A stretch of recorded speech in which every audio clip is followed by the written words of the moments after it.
sun goes down, the vampires come around with undead eyes and fangs that bite, in blood-sucking terror in the night. Your only hope is dawn's daylight to save you from the Scarlet Knight.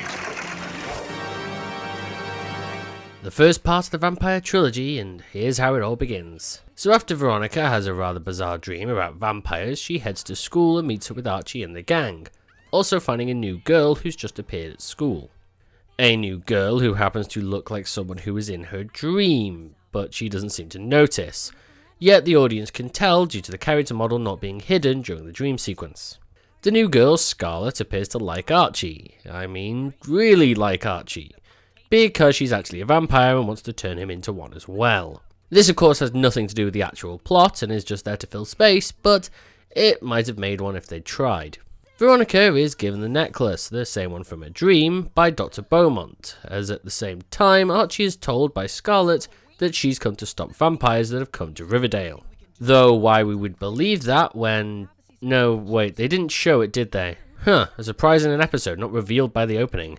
That'd actually be impressive if, of course, it wasn't still so obvious. Veronica finds Archie and Scarlet as they're attacked by vampires, who for some reason are dressed exactly the same, which is even more odd when you consider Scarlet's bright purple top and pants. Whilst Archie and Veronica run, Scarlet stays, with Archie coming back to find that she's beaten both of them. Yeah, since it happened off screen, I ain't believing it in the slightest.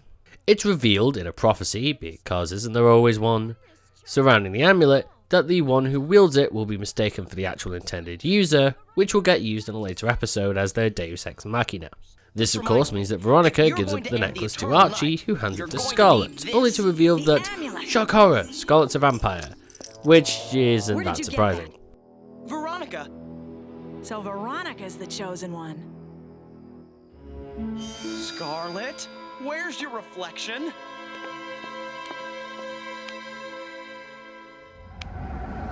Don't you remember, Archie? Vampires don't have reflections. A trio of new characters appear and two of them have no lines or do nothing. Yeah, they were never main villains. As well as the girls liking Archie track record. 3 out of 4 episodes that have this idea turn out to be vampires, people who want to trap Archie in his dreams, or fish people. So while it might not have spoiled the surprise, it certainly didn't hide it either. Luckily for Archie, before he can be turned into a vampire, Veronica appears and reclaims the amulet.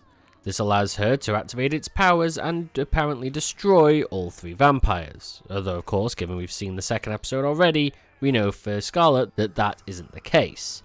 But for now, it does end the episode. The problem with the episode is that it takes a bit from Buffy and from Dusk Till Dawn with its vampire reveal surprise, and tries to make it interesting, but with no real originality. Just feels like the same old story we've seen time and time again.